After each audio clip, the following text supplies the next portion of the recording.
गणेशाय नमः श्री रामचंद्राय नमः। किंकर मारिले 80 सहस्र 14 सहस्र बनकर वन विध्वंसिले मनोहर तेने दशाशिर पोपला। काय झाले कथा कालच्या अध्यायामध्ये जी झालेली आहे, रावण पोपलेला आहे, रावणाला राग आलेला आहे। कारण का तर त्याचा 80,000 किंकर होते आणि 14 लाख बनकर होते। हे 14 लाख बनकर आणि किंकर त्या सगळ्याचा नायनाट पुन्हा केलेला होता, हनुमंतरायाने केलेला होता। म्हणून या रावणाला राग आलेला आहे आणि रागामध्ये हनुमंतराया आता कुणाला पाठवण्याची योजना करत आहे। वानर जानुनी महाबळी प्रहस्त सूत जंबुमाळी रावणे पाचारुनी जवळी गुजत्या जवळी सांगत। रावण काही आज्ञाने होता का? खूप हुशार होता, तो लंकेचा राजा होता, त्याला माहिती झालेलं होतं। आता हा जो वानर आहे तो वानर काही साधा सुद्धा नाही।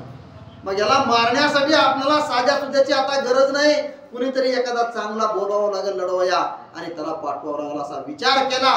आणि जो आपला जो प्रहस्त नावाचा जो प्रधान होता त्याला बोलवलेला आहे आणि त्याच्या कानामध्ये गोष्ट बोलत आहे, त्याला सल्ला मसलत घेत आहे, काय करावं आणि काय नाही हा विचार या दोघांमध्ये होऊ लागलेला आहे। मारिले किंकर बनकर वन विध्वंसिले मनोहर ते त्वा मारावा वन युद्धी दुर्धर गांजोनी। रावणानं सांगितलं प्रधानापाशी, प्रधाना आता काय करायचं? हा वानर इथं आलेला आहे, त्यानं अशोकवनाचं सगळं नायनाट केलेलं आहे, आपले बनकर मारले, किंकर मारलेले आहेत। मग आता त्याला धरल्याशिवाय भाग नाही, त्याला मारल्याशिवाय पर्याय नाही। मग आता कुणाला पाठवायचं, कुणाला बोलवायचं हे तू सांग, असं या आपल्या प्रधानाला राजा रावण म्हणू लागलेला आहे। वानर न मारता देख तुझ परतल्या एकाएक तरी त्वा हरविले नासिक नपुसक राक्षसा। सांगितलं आता ते वानर धरायचे, मारायचे, एकतर त्याला धरून लंकेमध्ये आणायचं नाही तर मारून टाकायचं। आणि जर मारलं नाही आणि जर धरलं नाही तर तुझीच वरात या ठिकाणी होईल, नामुष्की तुझी होईल आणि नामुष्की तुझी झाल्याशिवाय राहणार नाही। त्याला मारायचाच आहे, तू जा आणि मोठ्या ताकदीने त्या वानराला मारून टाक। अशा प्रकारे राजा रावण या प्रधानाला आणि त्याच्या मुलाला सांगू लागलेला आहे।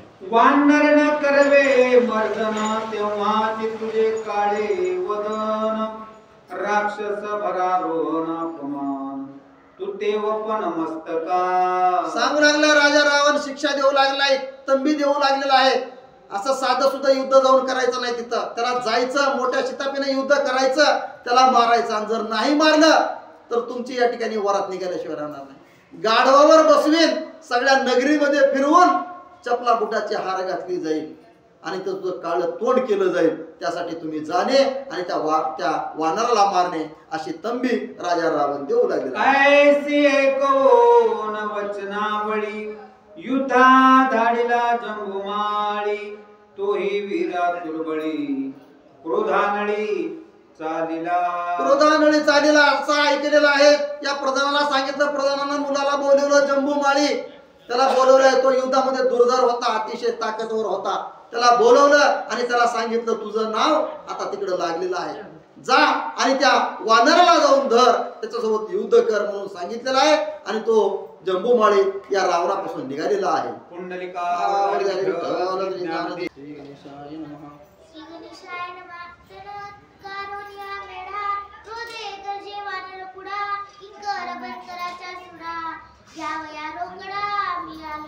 जंबुमाळीला सांगितलेलं आहे आता तू जायचं आहे, त्याला त्या वानराला धरायचं आहे, मारायचं आहे आणि त्याला लंकेमध्ये घेऊन यायचं आहे असं सांगितलेलं होतं।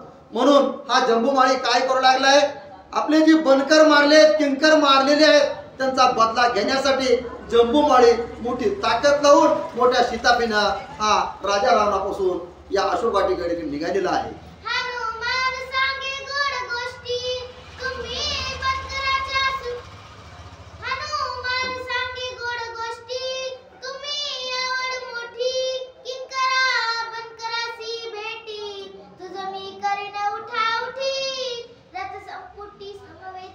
हनुमंताने विचार केला, पुढून येऊ लागलाय जंबुमाळी, मग आता काय? आता झालंय म्हणजे या बंद करायचं झालंय किन करायचं झालंय म्हणजे हे साधारण होते. आता खरा पैलवान पुढून येऊ लागलाय. ह्याच्यासोबत पण आपण दोन हात करायचे आहेत असा विचार हनुमंतरायाच्या मनात आलेला आहे आणि तो स्वागत या जंबूमाळ्याचं करू लागलेला आहे.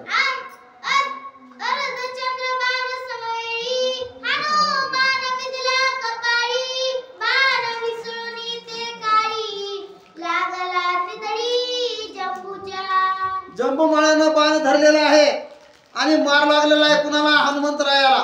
त्यावेळेस हनुमंतरायाच्या मस्तकाच्या जवळ येऊन बाण लागलेला आहे.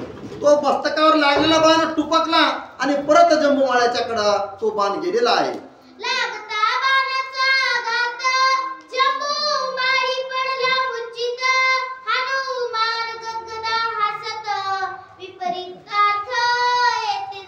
विपरीत अर्थ येते झाला. काय विपरीत अर्थ झाला आहे? बाण कोण मारला होता? जंबूमाळ्यानं मारला होता कुणाला? वज्रदेही असणाऱ्या हनुमंताला.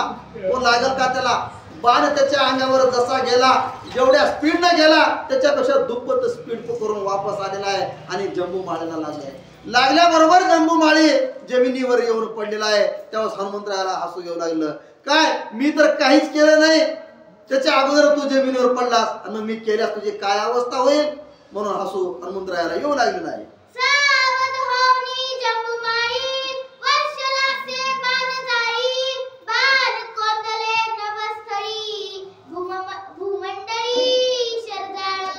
लगेच ज्यावेळेस तो बाण या जंबूमाळ्याला लागला त्यावेळेस सावध झालाय. पडल्यावर जमिनीवर सावध झाला आणि सावध जाऊन लगेच आपला शस्त्र हातात घेतलेला आहे.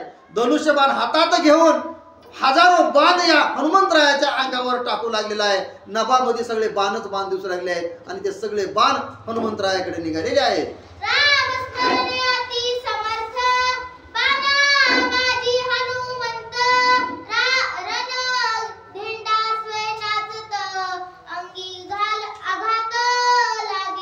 जंबूमाळ्यानं बाणाचा वर्षाव केलेला आहे.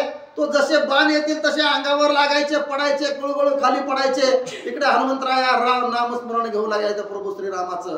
राम राम राम राम म्हणून नामस्मरण घेतल्याबरोबर हे लागलेले बाण जशाच तसे खाली पडू लागले. कारण का देह कोणता होता? वज्राचा होता. लागल का बाण? लागणार नाही.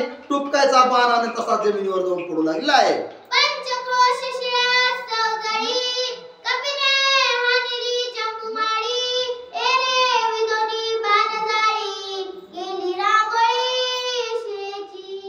हनुमंतरायाने विचार केला म्हणजे हे 10-15 हजारो बाण टाकू लागले, आपण हजारो बाण काही करत नाही म्हणजे.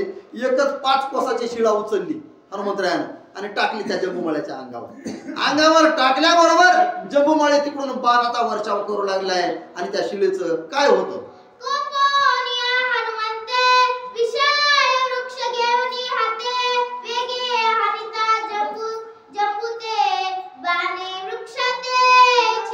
जंबूमाळी पण काही साधारण योगदान होता.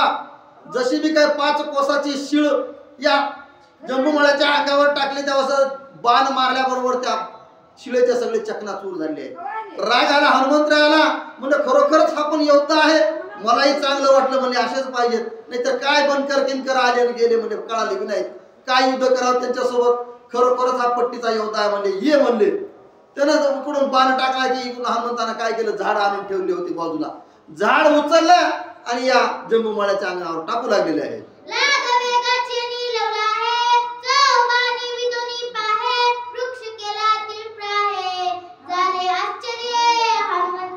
आश्चर्य वाटू लागलं हनुमंताला. झाड अंगावर टाकल्याबरोबर 4 बाण या जंबूमाळ्यानं टाकले आहेत हनुमंताच्या अंगावर. जे झाड येऊ लागलं होतं त्या झाडाला मारले आहे. त्या झाडाचे तुकडे तुकडे झालेले हनुमंतरायानं पाहिलं आणि हनुमंतरायाला परत आनंद वाटू लागलाय. खरोखरच म्हणजे युद्ध करतोय हा. ठीक आहे, ये म्हणजे आता इथून पुढे बघू आपण, असे हनुमंतराय आपल्या मनाला विचार करू लागले.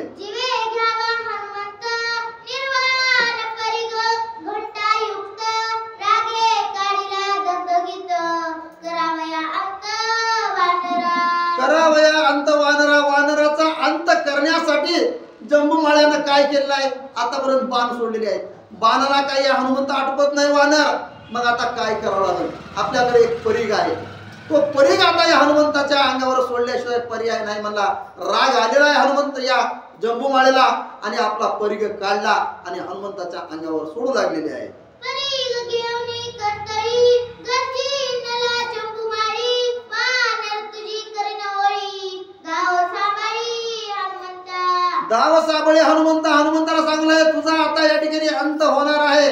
माझ्याकडे परीघ आहे, त्या शस्त्रानं तुझा अंत होणार का होणार. आता सांभाळ माझा परीघ कसा, तुझ्यात किती ताकद आहे, काय सामर्थ्य तुझ्यामध्ये आहे मला दाखव.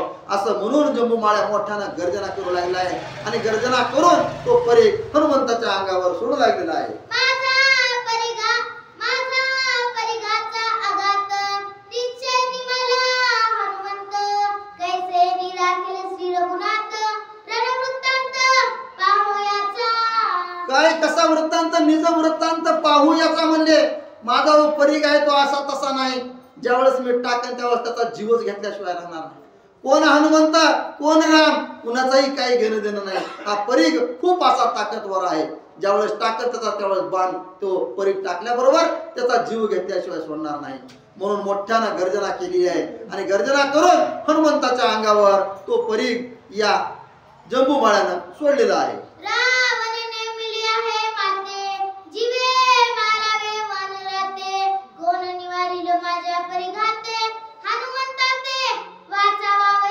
हनुमंता ते वाचवावे. आता कोण येणार आहे. राम तर तिकडाकडला आहे. परीघ माझा कसा आहे, खूप असा सामर्थ्यशाली आहे, खूप ताकद त्याच्यामध्ये आहे आणि रावणानं माझ्या राजाला आज्ञा दिलेली आहे काय, हनुमंताला मारण्याची. मग आता कोण आडवा आहे तर कुणीही आडवा नाही. या परीघाला या हनुमंताचा जीव घेतल्याशिवाय राहणार नाही असा विचार या हनुमंताला या जंबूमाळ्याला येऊ लागलेला आहे.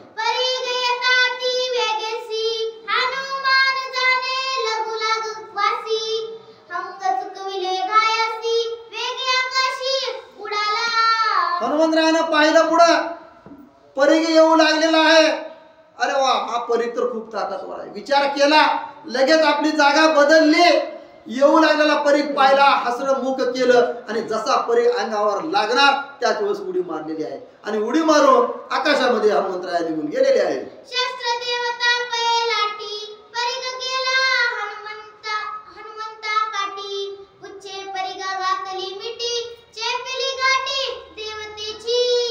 हनुमंतरायाने विचार केला परीघ येऊ लागला नाही, येऊ द्या म्हणले, आपण बघू, आपल्या पण काही कमी नाही का म्हणले, आपलं शेपूट आहे खंबीर, आपल्याला काहीच करायची गरज नाही. शेपटाला आज्ञा दिली, शेपूट महाराज बघा तो परीघ येऊ लागलेला आहे. पुढे हनुमंतराया जाऊ लागले, परीघ त्याच्या मागे निघालेला आहे. सगळी शस्त्र देवता सहाय्य करू लागले कुणाला, हनुमंतरायाला. ते परीघ येऊ लागलाय त्यावेळेस मागून शेपूट गेलेला आहे आणि त्या परीघाच्या गच्चीला जाऊन धरलेला आहे.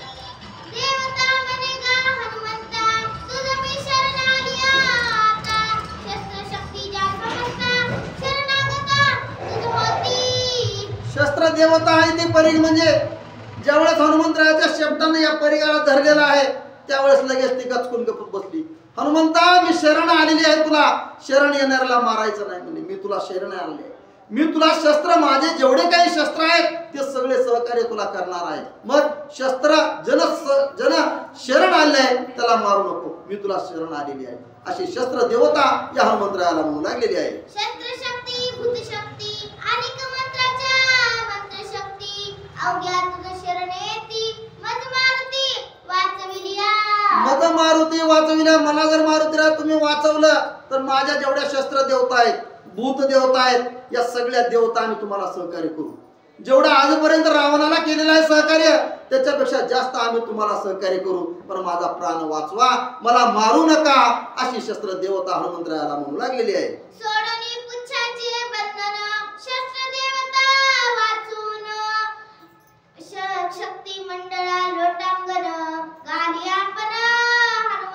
हनुमंतरायाने विचार केला म्हणजे खरोखरच ही शस्त्र देवता आपलं सहकार्य करणारी आहे. ही आजपर्यंत रावणाकडे होती पण आता आपल्याला सहकार्य करणार आहे. रामाने सांगितलं जो शरण येईल त्याला मारायचं नाही, कोणी असो कसाही असो. ज्यावेळेस शरण आले त्यावेळेस त्याचा सांभाळ करायचा आहे. ही तर शस्त्र देवता आहे, हिनं जर आपल्याला सहकार्य केलं तर आपल्याकडे आणखी ताकद वाढेल, मग काय कमी आहे का असा विचार हनुमंतरायाने केलेला आहे. आणि त्या शस्त्र देवतेला या शेपटाला सांगितलं सोड म्हणून. सोडल्यावर शस्त्र देवतेला हनुमंतराया साष्टांग नमस्कार घालू लागलेले आहे.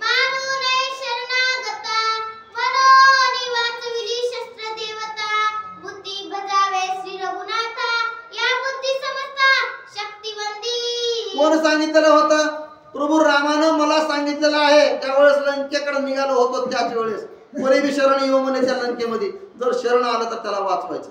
शरण येणाऱ्याला कधीच मारायचं नाही. जो शरण आलेला आहे त्याचं रक्षण आपल्याला करायचं आहे. मग आपण कसं मारावं या परिघाला? मारायचं नाही म्हणून विचार हनुमंतरायानं केलेला आहे. आता हिचा सांभाळ आपण करावा लागेल म्हणून नमस्कार या शस्त्र देवतेला हनुमंतरायानं घातलेला आहे.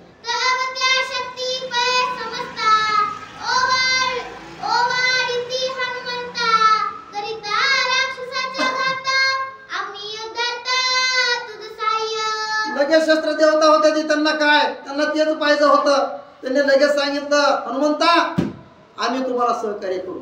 आता इथून पुढे जेवढं काही युद्ध होईल त्या युद्धाच्या ठिकाणी तुम्ही फक्त आम्हाला आज्ञा करायची आहे. ज्यावेळेस तुमची आज्ञा आम्हाला येईल त्यावेळेस आम्ही तुम्हाला सहकार्य करू. आम्ही त्यांच्या अंगावर जाऊन पडल्याशिवाय राहणार नाही. आम्ही तुम्हाला राम कार्यामध्ये सहकार्य केल्याशिवाय राहणार नाही म्हणून शस्त्र देवता या हनुमंताला बोलू लागलेली आहे.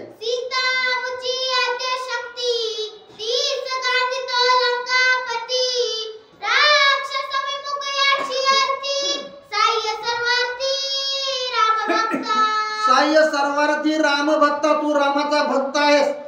सीता कशी आहे? आमचीच आधी माया शक्ती आहे आणि तिला त्या रावणानं गांजलेलं आहे. पळवून इथं आणलेलं आहे धरून आणि वनामध्ये आणून ठेवलेलं आहे. तिचा खूप असा क्रूर छळ या ठिकाणी झालेला आहे की आम्हाला भगवत नव्हतं पण आमचा नाईलाज होता. शक्तीच्या पुढे काय चालेल का? आमची तेवढी शक्ती नव्हती रावणा एवढी म्हणून रावणाचा जो आघात होता तो आम्ही सहन केला. पण आता आम्ही सहन करणार नाही. आता आम्ही तुम्हाला सहकार्य करू आणि राम राज्य स्थापन करण्यासाठी आम्ही मदत करू अशा शस्त्र देवता हनुमंतरायाला म्हणू लागलेले आहे.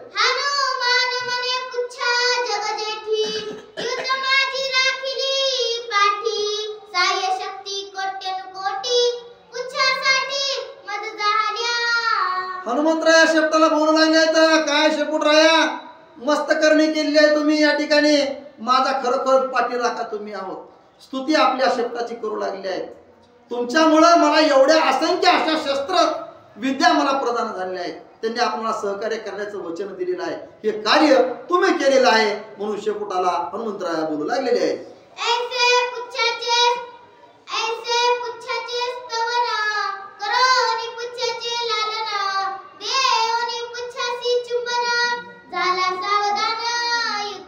झाला सावधान युद्धार्थी असं या शेपूटरायाला बोललेलं आहे. शेपटाची स्तुती केलेली आहे. खरंच माझं शेपूट या ठिकाणी भाग्यशाली आहे.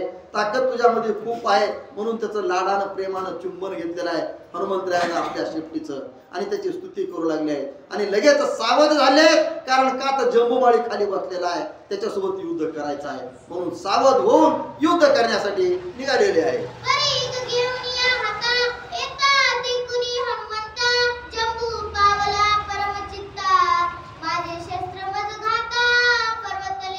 माझे शस्त्र मज घाता परतले. शस्त्र कुणाचं होतं? या जंबूमाळ्याचं होतं. गेलं होतं कुणाला मारण्यासाठी? हनुमंताला. पण हनुमंताच्या जवळ गेल्यास हनुमंताला सहकार्य त्यानं केलेलं आहे. या जंबूमाळ्यानं पाहिलं आता काही खरं नाही म्हणला. माझं शस्त्र असून माझं शस्त्र तिकडे गेलंय आणि त्याला सहकार्य करतंय आणि त्याच्या हातामध्ये ते शस्त्र आहे. आता तेच शस्त्र माझ्या अंगावर येतं की काय आणि माझा घात करतंय काय असा विचार या जंबूमाळ्याला येऊ लागलेला आहे.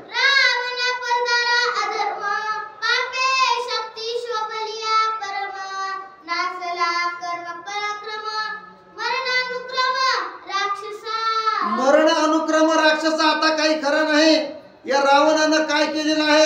जर सीताला या ठिकाणी आणलं नसतं तर एवढा प्रकरण झाला नसता. एवढी राक्षसाची राख रांगोळी झालेली नसते. या सीता मातेला या ठिकाणी आणल्यामुळे हा सगळा प्रताप होऊ लागलेला आहे.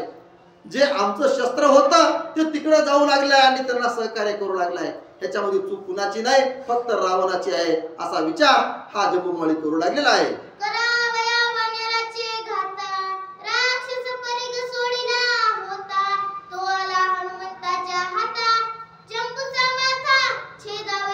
जंबूचा माता छेदावया छेदला होता. कुणाला टाकलं होतं? कुणाच्या अंगावर? हनुमंताच्या. तो परीघ होता. साधं सुद्धा शस्त्र नव्हतं पण परीघ जाऊन बसलं हनुमंताच्या हातामध्ये. आता तेच काय करणार? या जंबूमाळ्याच्या अंगावर पडणार आणि त्याच्या मस्तकाचा चकना चूर केल्याशिवाय राहणार नाही अशी भीती या जंबूमाळ्याला वाटू लागलेली आहे. हनुमंता परीघ भोवंडीला साटुपता लक्ष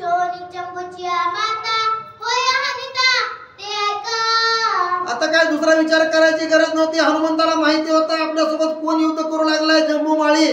मग आता इथं शस्त्र त्याच आपल्या हातात आणलंय, आपली तर ताकद वापरायची गरजच नाही, त्याचं शस्त्र त्याच्या अंगावर टाकायचंच आहे. म्हणून हनुमंतराया आपल्या मनाला विचार करून आता ते शस्त्र या जम्बूमाळ्यावर कशा प्रकारे टाकतात ऐका. वेगी उडून या अंबरा, दात खादले करा करकरा, परिगबो गोवंडीला गरगरा, रहमरा ठोकिले. हनुमंतरायानं काय केलंय, दात कर कर कर कर कर कर खालेले आहेत आपले, आणि विचार करला येतं. हनुमंत्या परिगाला सांगला येतं, आता बघ तुला काय करायचे आणि काय नाही. जायचं आणि जम्बूमाळ्याला घात करायचा आहे. गरगर गरगर गरगर आकाशामध्ये फिरलेले आहेत, ताकद घेतलेली आहे. जसं भवरा फिरतो तसं फिरून आणि परीग या जम्बूमाळ्याच्या अंगावर सोडू लागलेली आहे. निधडी हनुमंताची शक्ती, नात्या शरीर नात्यास असती, हात पाय न दिसती, न दिसे व्यक्ती, राक्षस काय झालंय, हनुमंतराय गरगर गरगर गरगर असे आकाशामध्ये फिरू लागले. तेव्हा खाली राक्षस होते, जम्बूमाळे होते, त्यांनी बघू लागले वर आकाशामध्ये.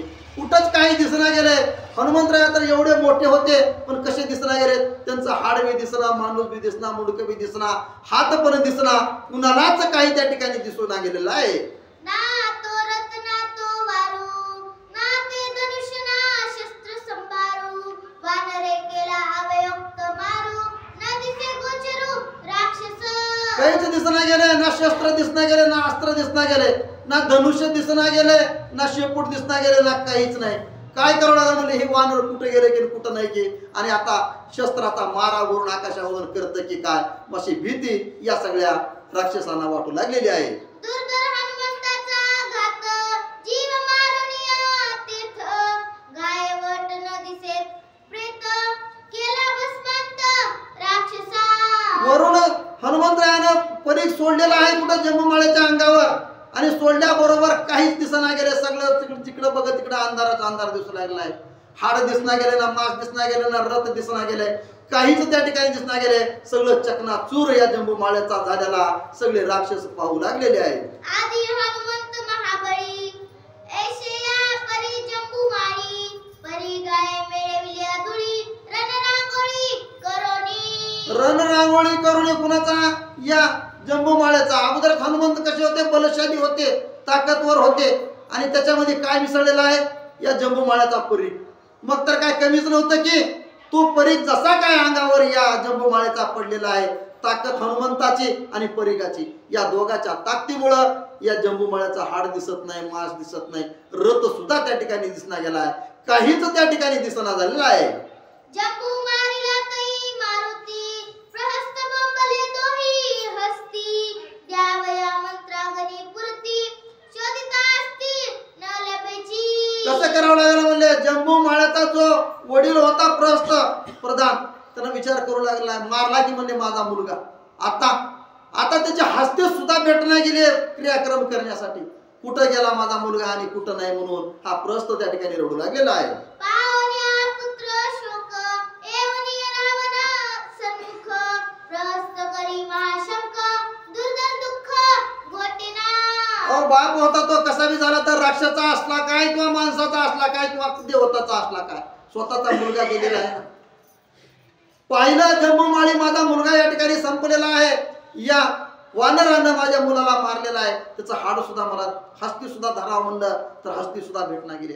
म्हणून विचार करून निघालेला आहे आणि रावणाच्या जवळ गेला आणि रावणाला कुशी जाऊन रडून तो काय म्हणू लागलेला आहे. जोटी सुटली मोकळी, प्रहस्त लोळे क्षिती तळी, श्रेष्ठ पुत्र जम्बूमाळी, वानर धुळी मिळविले. ज्येष्ठ पुत्र जम्बूमाळी या प्रस्थाचा मुलगा होता. देहबान विसरून गेलेला आहे, जटा मोकळ्या सोडलेल्या आहेत, कपडे अंगावरचे राहिले नाहीत, गडबडा गडबडा गडबडा रडू लागलेला आहे, पुत्र मोहामध्ये रडू लागलेला आहे, शोक व्यक्त करू लागलाय, आणि या रावणाच्या समोर जाऊन सुद्धा तिथं गडबडा रडू लागलेला आहे. युद्ध पडला प्रहस्त कुमार, इतर प्रधानाचे पुत्र, वेगी मोकली दश शिर, राणी वानर मारावया. मग आता काय रावणाने विचार केला, म्हणजे प्रस्थाचा मुलगा तर संपला म्हणले, मग आता काय करावं लागलं, आता दुसरे बघू म्हणले आणखी कोण कोण आहेत कोण कोण नाही. त्यांना बोलू म्हणले. आणि जर बाकीच्याला बोलायला घेतल्या पुरस्ताला राग येईल म्हणले, माझं फक्त पोरग मारलं आणि बाकीचे काय ठेवले तसेच. म्हणून रावण विचार करू लागलाय, आता कुणा कुणाची बारी करावं, कुणा कुणाला पाठवावं या वानराकडं, जेणेकरून ही वानर सगळ्याला संपवून टाकेल. म्हणून रावणानं विचार केला, बाकीचे जे काही गडी होते, जे काही राक्षस होते, त्यांना सगळ्याला बोलावलेलं आहे. सगळ्याला सांगितलं या ठिकाणी या, आता या वानराला मारण्यासाठी जायचंय. म्हणून बाकीच्या प्रधानाला रावण सांगू लागलेला आहे. रावणाचे संबे अंत, प्रधान पुत्राती गर्वित, महावीराते दृष्टीनं गणित,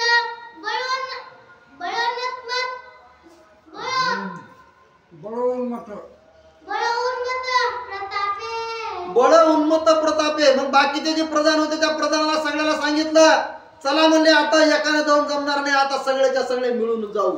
सगळ्या प्रधानाला बोललं, त्यांच्या पोराला बोललं. त्यांचे पोरं कसे होते, आता प्रधानाचे पोरं म्हणत काय, त्यांना खायला कमी का प्यायला कमी, दुर्धर असे बलाढ्य असे ताकदवर पुरं होते. सगळे बोलवून या रावणानं आपल्या सभेमध्ये आणलेले आहे. आणि रावण त्या मुलाला काय सांगू लागला,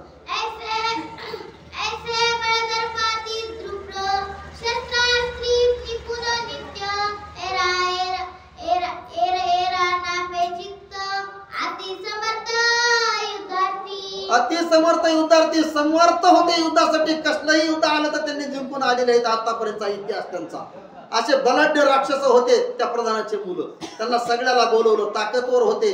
सगळे युद्ध त्यांनी आजपर्यंत खेळलेले होते, सगळ्या युद्धामध्ये जिंकून आलेले होते. मग आता सगळ्याला बोलवलं आणि रावणानं सगळ्याला बोलवून घेऊन रावण या सगळ्या मुलांना काय सांगू लागलेला आहे,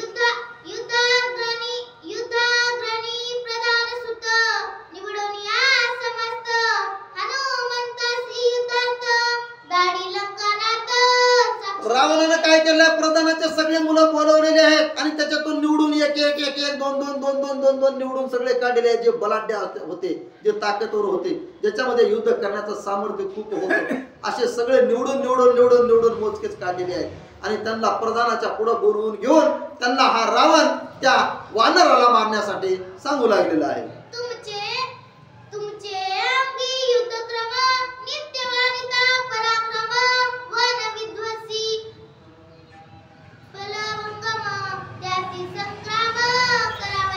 बोलवून घेतलेले आहेत, त्यांच्या ताकद होती अंगामध्ये, गुर गुर गुर गुर करू लागलेले होते प्रधानाचे मुलं. सगळ्याला बोलवून घेतलं, म्हणले ठीक आहे, तुमच्या अंगामध्ये खरंच खूप बळ आहे, आता मला बघायचं तुमच्यामध्ये किती बळ आहे. तो अशोक वाटिकेच्या ठिकाणी वानर बसलेला आहे आणि त्याला मारण्यासाठी तुम्हाला मी पाठवणार आहे. यांना सगळ्याला बोलवलं आणि सगळ्याला सांगितलं तुम्ही जावा आणि अशोक वाटिकेच्या ठिकाणी जा आणि त्या वानराला धरा, मारा आणि या ठिकाणी घेऊन या, अशी आज्ञा राजा रावण देऊ लागलेला आहे.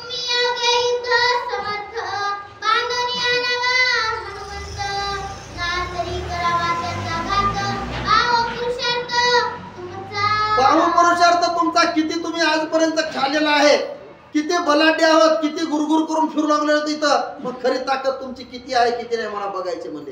काय तुमचं सामर्थ्य आहे. ठीक आहे जावा म्हणजे. आता तिथं वानर बसलेला आहे, त्याला एकतर मारायचं आणि मारायला जर नाही सापडला तर तिथंच बांधायचं म्हणले आणि बांधून माझ्यापर्यंत घेऊन यायचं, अशी आज्ञा राजा रावण देऊ लागलेला आहे.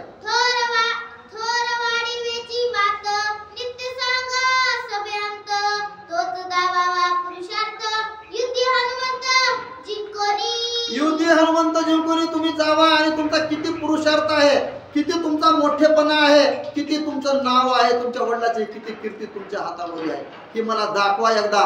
जावा आणि त्या वानराला धरून आणा आणि त्याला मारा. नाही मारायला सापडलं तर बांधा, काहीही करा, पण त्याला या ठिकाणी घेऊन या. अशा प्रकारे राजा रावण या प्रधानाच्या मुलाला सांगू लागलेला आहे. ऐसे सांगता लंकानाथ, प्रधान पुत्र समस्त, वेगी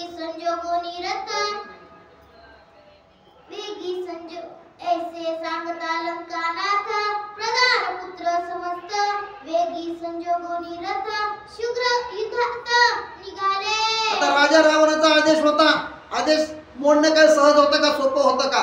त्यांच्या मनामध्ये माहिती होतं आपल्याला हा सोडणार नाही. भीती मनाच्या ठिकाणी होती, पण करणार काय, काही चालत नाही. राजाला आदेश दिलेला होता, जायचं आणि त्याला मारायचं, एकतर घेऊन यायचं किंवा मारायचं. हा आदेश राजाने दिल्याबरोबर शीघ्र त्या ठिकाणी निघाले. लगेच सगळे प्रधानाचे मुलं जमलेले आहेत आणि वाजत गाजत या अशोक वाटिकेच्याकडे निघालेले आहेत. हेमरत्न माळा विराजित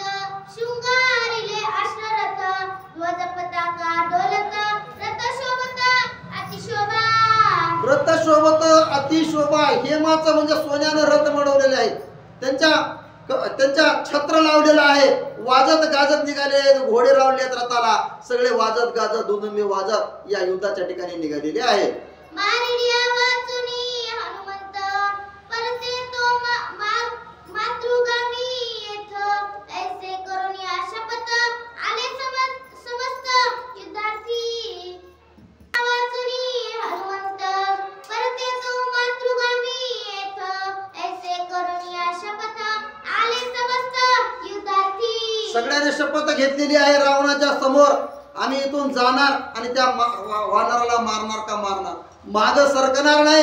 एकतर आमचा जीव जाईल किंवा त्या वानराचा जीव जाईल, त्याला एकतर बांधू आम्ही नाहीतर मारू, पण रिकाम्या हाताने या ठिकाणी परत येणार नाही, अशी प्रतिज्ञा या सगळ्या प्रधानाच्या मुलाने घेतलेली आहे. रथारूढ धनुष्य हाती पुढे वाजरे वाजत्रे वाजती, मागे माता शंख करती पुत्र संतती निघालेले आहेत, रथावर बसलेले आहेत, रथाच्या पुढे वाजवू लागले आहेत वाजंत्री. त्यांनी वाजत गाजत मोठ्या हौशेने निघाले कुठं, या हनुमंतरायाकडं. त्यावेळेस त्यांच्या पाठीमागे त्यांच्या माता रडू लागल्या आहेत, भगिनी रडू लागल्या आहेत. आता काय करावं लागेल, हा वानर साधा सुद्धा वानर नाही, यांचा सगळ्याचा घोट घेतल्याशिवाय राहणार नाही, आमचे पुत्र हा रावण मारल्याशिवाय शांत बसणार नाही, अशा माता आणि भगिनी शोक व्यक्त करू लागलेले आहेत.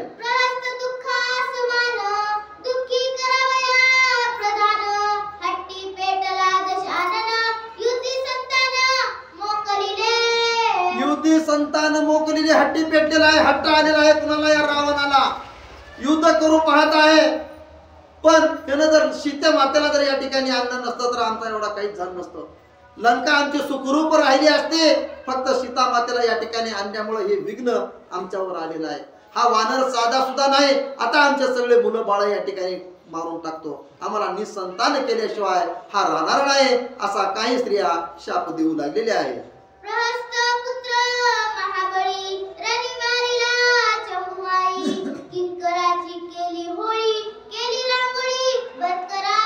सगळं त्यांनी डोळ्यानं पाहू लागलेले होत्या, काय काय केले त्या हनुमंतानं आणि काय नाही. पहिलं किंकर गेले होते, बनकर गेले होते, त्यांची राख रांगोळी केलेली होती. त्या प्रधानाचा पुत्र जंबूमाळी काही साधा सुद्धा योद्धा नव्हता, खूप पराक्रमी होता, त्याचा सुद्धा राख रांगोळी या हनुमंतानं केलेली आहे. मग तो काही साधा आहे का, तो खरोखरच पुरुषार्थ आहे, तो खरोखरच बलशाली आहे, तो आता या ठिकाणी कोणालाही सोडणार नाही, अशी चिंता व्यक्त या स्त्रिया करू लागलेल्या आहेत.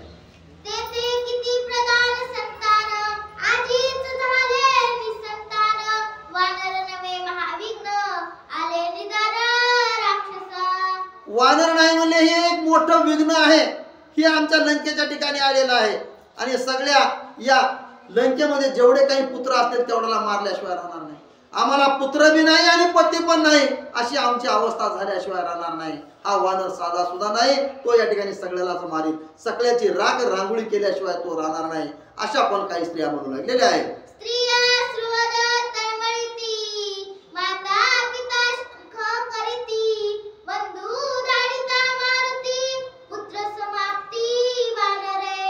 वाटू लागला त्यांना आता वानराकडे हा मुलगा गेलेला आहे, कुणाचा पती गेलेला आहे, आता आम्हाला वाटत नाही डबल यांचं तोंड आम्ही पाहू की नाही पाहू, आमचा पुत्र इथून गेला तो गेला, आता परत येणे शक्य नाही. कुणी बोलला आमचा पती गेलेला आहे, आता तो आता काही परत येणार नाही, तो वानर जो आहे तो सोडणार नाही, यांना सगळ्याला मारल्याशिवाय राहणार नाही, तो आता काही आमच्या मुलाला काही सोडणार नाही, अशा पण काही स्त्रिया व्यक्त करू लागलेल्या आहेत.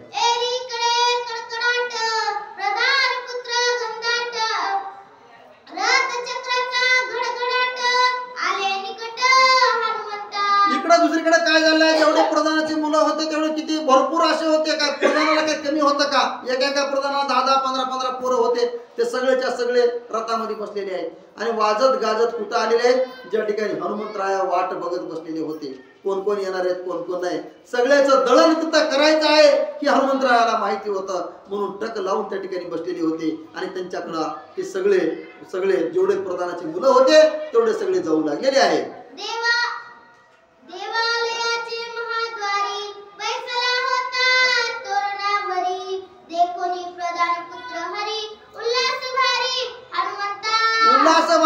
हनुमंत कुठं बसलेले होते, ते देवालयाच्या द्वारावर बसलेले होते. त्यांना माहिती होतं आता लंकेतून इथंच येणार आहेत सगळे, मला माहिती आहे. आल्याच्या नंतर ह्यांना सगळ्याला संपवायचं काम आपल्याकडे दिलेलं आहे रामानं. ते आपल्याला चोखपणे करायचं आहे. त्याच्यामध्ये आपल्याला कसलीच कसोर सोडायची नाही. बघितलं समोर मोठे मोठे रणगाडे येऊ लागले आहेत. त्या रथावर बसवून सगळे प्रधानाचे मुलं येऊ लागले आहेत. कडे लोट येऊ लागलेले सगळे प्रधानाचे मुलं हनुमंतानं पाहिले आणि आनंद व्यक्त करू लागले. आले तर म्हणले आता सगळे जण आता ह्यांच्यासोबत दोन दोन हात करायचंय आपणाला. जैसे पतंग दीपावरी तैशा प्रधान पुत्राच्या हरी लोटल्या हनुमंताचे वरी श्रमधारी वर्षती. हनुमंतरायाचा ग्रंथकर्ते दृष्टांत रूप देऊ लागलेत. कसं एखादा दिवा असतो आणि दिव्याच्या वर जसा पतंग जातो, एखादा बारका पक्षी जो पाकुळी असते ती पाकुळी जाते. त्या दिव्याच्या वर गेल्यावरती दिवा भिजतो का? उलट यांचं पानच पंखच सगळे जळते. तशा प्रकारे हनुमंतराया त्या ठिकाणी बसलेली आहेत आणि त्यांच्याकडे ही सगळी प्रधानाची मुलं जाऊ लागले. काय दशा त्या प्रधानाची होणार आहे ते आता पुढे ऐकायचं आहे.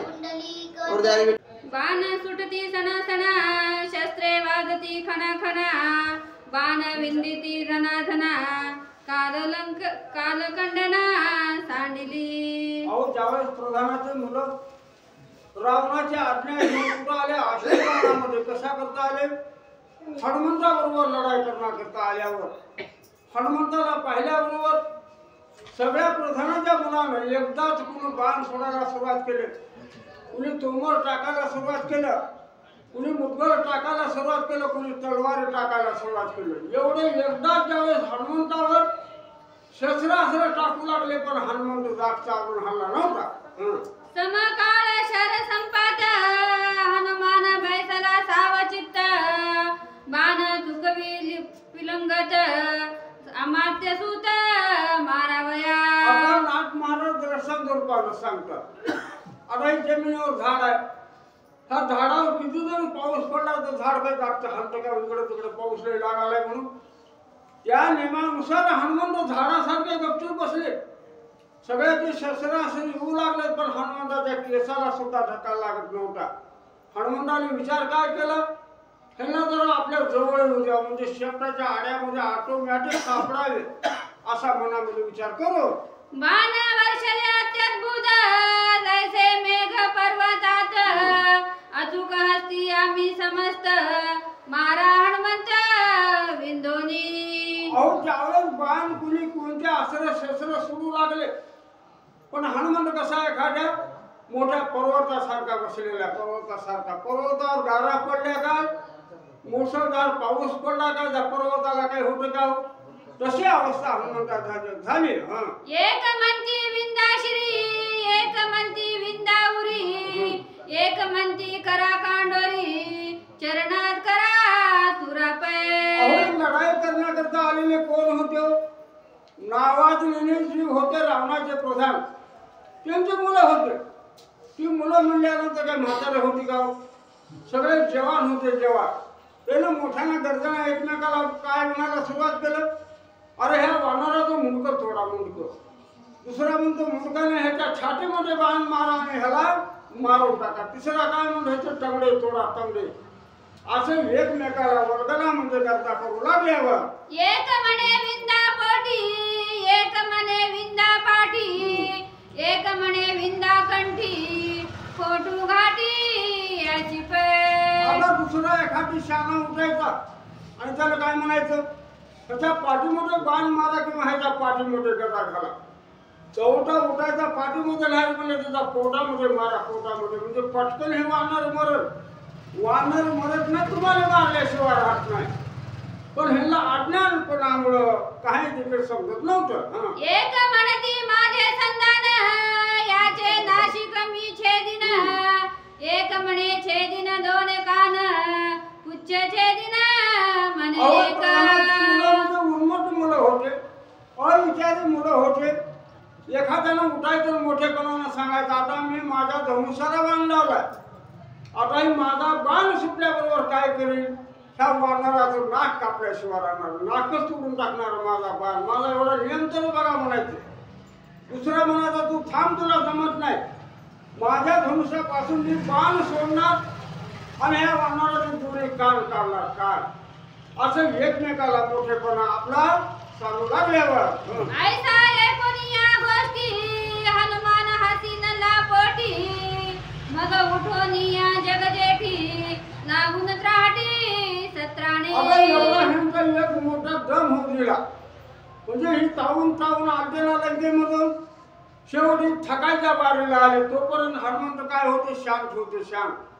हनुमंताने विचार केला आता ह्यांचा विनाकारण गरजा ऐकायचं नाही, ह्यांची बघायची म्हणून हनुमंत ज्यावेळेस उठून उभा टाकले. उठून उभा टाकून आपल्या शेपटाला सांगितलं आणि मोठ्यानं भूकार देऊन काय करतात? देता भूकार उद्भट अवघ्या झाला हृदय स्फोट. पुच्छ कवळोनी एकवट केले पिष्ट निदगाते. आता हनुमंताने काही इकडे तिकडे काही उठून हल्ला डुबला का पाहायचं नाही. हनुमंतानं आपल्या शेपटाला सांगून टाकला आता वस्तू बघ. एवढ्यामध्ये काय केलं? ह्यांचा गरजा बिरजा होऊ लागला. हनुमंतानं भूभुकार ज्यावेळेस दिले त्या हनुमंताच्या निश्चय भूभुकाराच्या गरजेमुळं त्या प्रधानाच्या मुलामध्ये कुणाच्या हातामध्ये तलवार होती ती कवा गळून पडली की धनुष्याला बाण लावायचा विसरून गेले. कुणाच्या हातामधली गदा पडली. तेवढ्यामध्ये शेपटानं सगळ्याला आपण कडव्याचा भारा बांधतो ना तसं शेपटानं काम केलं. उडी टाकीदा हनुमंत अवघ्या एकची प्राणांत. धडधडा पडती पृथ्वी अंत समवेत रथ घोडी. अहो विचार करा, हनुमंतानं साधं सोपं काम केलं. अगोदर काय केलं? गपचूप बसले. म्हणजे जवळ सगळे येऊ दिले एका ठिकाणी मेंढर आल्यासारखे. सगळ्याला जवळ आलेलं बघितलं, त्यांचा गरजा ऐकला आणि उठून मोठ्याला भूभुकार केली. तेवढ्यामध्ये शेपटानं सगळे बांधले. कुणाला पळून झाला, कुंकट झाला, रस्ता ठेवला नाही. सगळे बांधलेले बघितले आणि हनुमंतानं उड्डाण केली. ज्यावेळेस उड्डाण करून त्यांच्या अंगावर उडून पडल्यावर हनुमंताच्या शरीराखाली एखादं ढेकणं मेल्यासारखे मरायला सुरुवात झाली. प्रेते नुरती भूतळा तळ वितळ ना सुतळा. हनुमान निज बरे आगळा रसातळा ते नेले. अजून हनुमंताचं किती सामर्थ्य आहे. काय सांगितलं हनुमंतानं? ज्यावेळेस आकाशामधून उड्डाण त्यांच्या अंगावर मारल्याबरोबर त्यांच्या हाडातून कुठं बघणार झाली पटाच नाही. पण त्यांचे मांस आणि हस्ती म्हणजे हाडाचे तुकडे ह्या पाताळाच्या खाली रसातळाला गेले. त्यांचा पटा सुद्धा किंवा नाम निशाण हनुमंताला करून टाकलं. लागता हनुमंताचा घाव प्रेतपणा नुरेची देह. रसातळी ना मिळवटा ठाव दाढी महाबळ वैकुंठा. आता हनुमंतानं त्यांचं कसं केलं? त्यांच्या मुर्दे जर समजा त्या रणभूमीमध्ये असते तर बाकीच्याला काम लागलं असतं ना.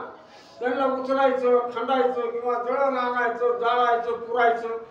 ती कामच हनुमंतानं ठेवलं नाही शिल्लक. किंवा भुताला वेताळाला खाण्याकरता सुद्धा पुरेत किंवा हाड किंवा मांस ठेवलं नाही. सगळ्याला पाताळामध्ये गाडून टाकलं. एसिया परी हनुमंत निर्दळीले प्रधान सूत. बोंब सांगावया नुरे देथ केले निर्मुक्त अवघेही. निर्मुक्त म्हणजे त्या जेवढे काही रावणानं पाठवलेले होते, जेवढे काही लंकेमधून रथामध्ये कुणी बसून, कुणी घोड्यावर बसून, कुणी हत्तीवर बसून, कुणी पायदळ जेवढे आलेले होते तेवढ्यामधला एक तरी महाग बातमी सांगायला ठेवला का शेपटानं? एकाला सुद्धा ठेवलं नाही आणि कुणाचा हार सुद्धा जाग्यावर ठेवलं नाही. एवढं मोठं सामर्थ्य हनुमंतानं केल्यावर दुरोनी पाहती सुयद लोक अवघे करीती महाशंख. प्रधान सूत एक एक रणी निशंक मारिले. अहो त्यावेळेस जेवढे पाठवलेले प्रधानाचे मुलं होते सगळ्याच्या हाडाचा बुकना केला. ते पुन्हा बघितलं भांडण लागल्यावर मोकळे बघणारे राहते, मोकळे बघणारे आपल्यासाठी. त्यानं बघितले आता काही खरं नाही म्हणले. ह्या वानराच्या समोर एक सुद्धा प्रधानाचा जिवंत मुलगा राहिला नाही. म्हणून त्यानं आरडायला, ओरडायला आणि बोंबडायला सुरुवात केली. हाका बोंबांचा कल्लोळ लंके माझी हलकल्लोळ. रावणा आली काळ वेळ करील निर्मूळ राक्षसा. अहो एवढं ज्यावेळेस मारले आणि आपल्यासारख्या बघणाऱ्यानं रडत पडत बोंबलत ज्यावेळेस लंकेमध्ये गेले त्यावेळेस काय केले, लंकेमध्ये एकच रडापडी सुरुवात झाली. एकच रडापडी कशी हो, कुणाचा मुलगा असेल, कुणाचा पती असेल, कुणाचे वडील असतील, त्या स्त्रियाला किती दुःख झालं असेल. त्या दुःखामध्ये स्त्रियानं ज्यावेळेस रडायला सुरुवात केली त्यावेळेस काय म्हणून रडू लागल्या, की रावण मरायचा होता, ही रावण वाचला, सीतेला आणला आणि आमची सगळी मोठी माती करायला सुरुवात केली वानरानं. ही रावणाला पाप लागल्याशिवाय राहणार नाही. प्रस्तादिक मुख्य प्रधान रावणापासी येऊनी जान अवघे करती शंख स्फुरण निसंतान त्वा केले. अहो रावणाचा गाजलेला लढाईमध्ये बक्षीस घेतलेला प्रस्थ नावाचा प्रधान, एवढे मुलं मारलेले प्रधानाचे त्याला वाईट वाटलं. वाईट प्रस्थानं रावणाच्या समोरून म्हणायला सुरुवात केलं, राजा धीराज तुम्ही काही चांगलं केलं नाही, तुम्ही आणि तुमचे मुलं घरामध्ये ठेवला, तुम्ही निवांत इथं बसला आणि आमच्या मुलाची त्या वानरावर तिकडे काशी केली. काशी आता आम्ही कुणाला काय म्हणून बघावं, कुठं म्हणून बघावं असा प्रश्न दुःख करू लागला. तो वानर नव्हे केवळ सीता कोपाग्नी कल्लोळ वनी वाढलासे प्रबळ राक्षस कुळ निर्जाळाया. आता प्रस्थानाने चूक सांगितलं का, हे राजा रावणा, ही वानर बिनर जातीचं नसेल, ही वानर कुठला आहे, कसला आहे, सीतेचा प्रळय आग्नेय म्हणजे सीतेचा प्रळय आग्नेय. आणि ती प्रळय आग्नेयला वानराचं रूप धारण केले, वानराचं रूप, आणि आपला काटा काढायला सुरुवात केलेल्या असं दुःखानं म्हणू लागल्यावर प्रधान पुत्र संतती रणी मारिली मारुती ते ऐकोनी लंकापती चिंता चित्ती अनिवार. लंकेमध्ये सगळीकडे शोक पसरलेला, दुःख पसरलेलं, रडबोंब चालू झालेले. आणि प्रस्थान ज्यावेळेस सांगितलं आणि रावणानं ऐकल्याबरोबर रावण मनाच्या ठिकाणी दचकला.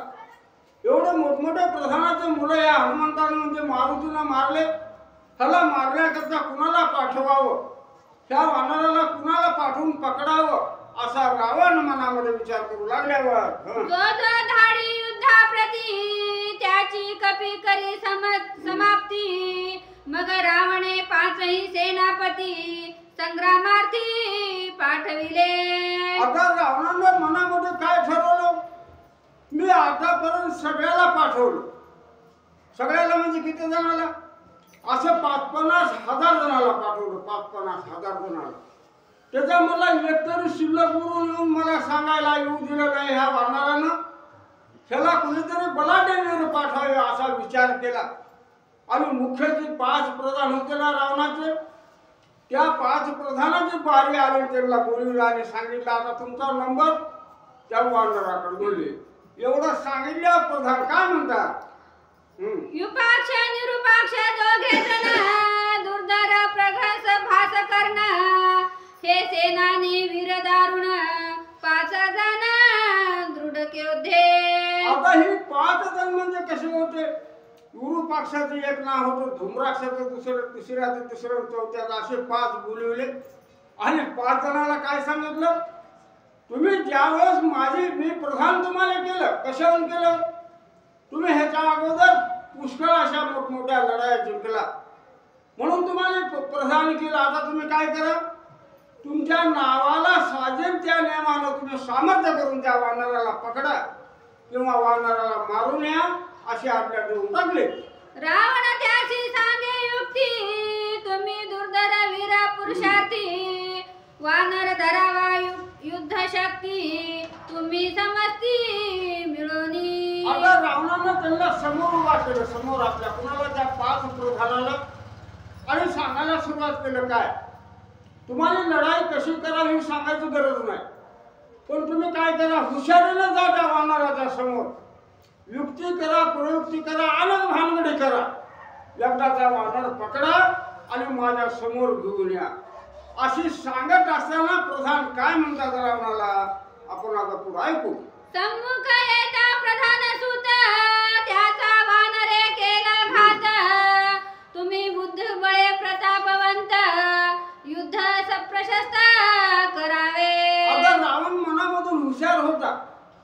चक्रवर्ती होता. रावणाने त्या प्रधानाला काय सांगितलं? आपले जे मुलं प्रधानाचे पाठवले होते ना, त्या मुलाली अक्कल नव्हती. म्हणजे ती मुलं काय केले? त्या वानराच्या समोरून लढाई करण्याकरता गेले, म्हणून त्या वानरानं सगळ्याचा काटा काढला. तुम्ही काय करा, तुम्ही वानराच्या समोर न जाता चार बाजूने 4 जण राहा. एक जण वरून असं कपटानं माया रूपानं त्या मारुतीला, त्या हनुमंताला, त्या वानराला पकडा आणि माझ्याकडे घेऊन या. चौघे राहुनी चौदिशा प्रती, एक राहावे नभस्थिती. दाऊनी या निजशक्ती, युद्धी मारुती धरावा. आता किती अटकल मोठं सांगितले रावणानं, चूक नाही, बरोबर सांगितलं रावणानं. चौकून 4 जण झाले आणि वरून 1 जण झाला, तर एकटा माणूस कुणाबरोबर लढाई करलो. असं जर तुम्ही केल्यावर त्या वानराला मारायला किंवा पकडायला तुम्हाला जास्त वेळ लागणार नाही. युद्धी धरिता नाही हाता, तरी करावे त्यांच्या घाता. ऐसे सांगोनी समजता, होय धाडिता लंकेश. बरं, एवढं सांगून शेवटला काय सांगितलं रावणानं? बरं, तुम्ही ज्यावेळेस गेला ते वानराला मारायला, 4 दिशेनं 4 जण झाला, वरून 1 जण झाला, वानर एवढालाही बांधायला सापडत नाही.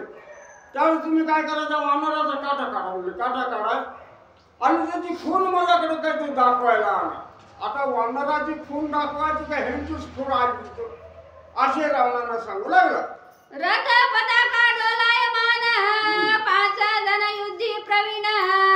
5 ठाई विखोरन, युद्ध दारुण मांडिले.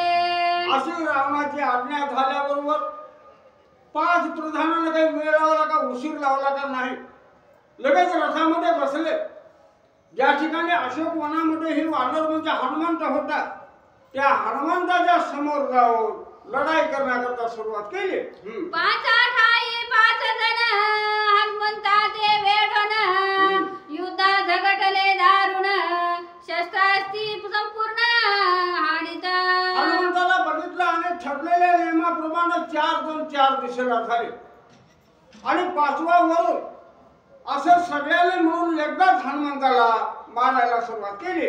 दुर्धर पंचमुख पंचबाण, मस्तकी विंदिले सम्मुख येऊन. पाठीशी तो भास कर्ण, हाणी दारुण गदाघात. राक्षस म्हणजे साधे सुधे प्रधान नव्हते. त्यांना आपल्या धनुष्याला बाण लावला. कसा बाण लावला?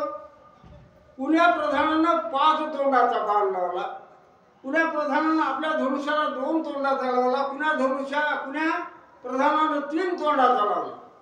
कुणी समोरून बाण मारू लागला, कुठं हनुमंताच्या कपाळावर, कुणी डोक्यावर, कुणी पाठीमागून बाण मारायला सुरुवात केलं, कुणी ह्या बाजूला, कुणी ह्या बाजूला, असे शस्त्रास्त्र सोडायला सुरुवात केल्यावर दक्षिण बाहू विपाक्ष, वामांगी विरूपाक्ष. शूळ हाणीती प्रत्यक्ष, कुक्षोप कुक्ष लक्षणी. आता दक्षिण बाजू आणि वाम बाजू. वाम बाजू म्हणल्यावर इकडे उत्तर बाजू झाली, दक्षिण बाजू म्हणल्यावर इकडे दक्षिण बाजू झाली. ह्या 2 बाजूच्या प्रधानानं मोठ्या सामर्थ्यानं, मोठ्या कलेनं हनुमंताला बाण सोडायला आणि शस्त्रास्त्र टाकायला सुरुवात केली. घ्यावया हनुमंताची घस, गगना चढला तो प्रघस. बाण वर्षे असम साहस, जेवी आकाशी मेघधारा. आता आकाशामध्ये जे गेलेला राक्षस होता, त्याचं नाव काय सांगितलेलं आहे? प्रघस नावाचा तो प्रधान होता. त्यानं आकाशामधून किती बाण सोडायला सुरुवात केली?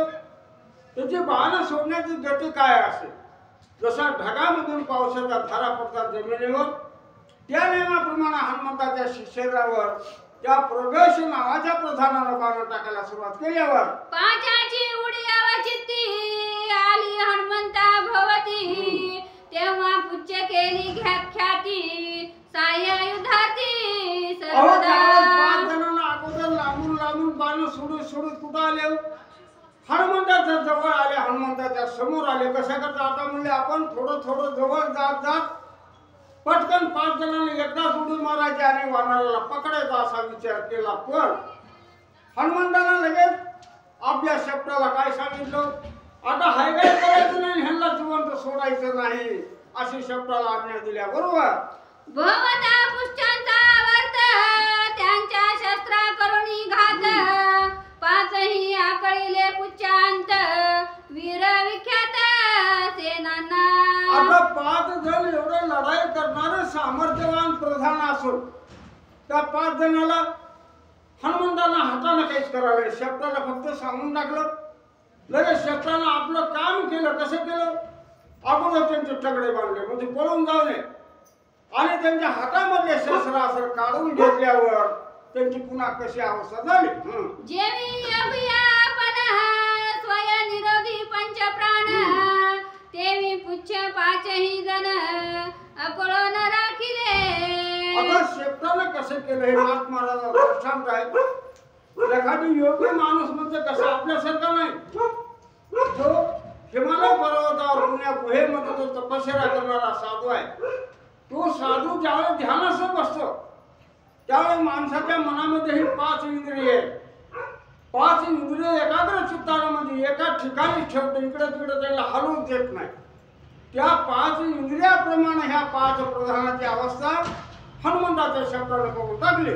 जेवी काळ प्रळयात पंचभूता करी आवर्त तेवी पाचही पुच्चांत बांधी हनुमंत वदारती. आता हर माणसाच्या शरीरामध्ये पंचमहाभूत आहेत. पंचमहाभूत म्हणजे कोणते आले? आप, तेज, वायू, आकाश आणि पृथ्वी. ह्या 5 तत्वाशिवाय आपलं शरीर चालत नाही. हातपाय चालत नाही. त्याच्यामधला एक जरी पंचमहाभूतापैकी एक जरी बाजूला गेला की लगेच माणसाच्या अंगावर वारं गेल्याशिवाय राहत नाही. त्याच्यामधला दुसरा जर कमी झाला तर मुक झाल्याशिवाय राहत नाही. अशी पंचमहाभूताची जी क्रियाशक्ती आहे ना ती क्रियाशक्तीच्या प्रधानामध्ये जे होते ना ते शब्दाला जाग्यावर बांधून टाकले. कुंडलिका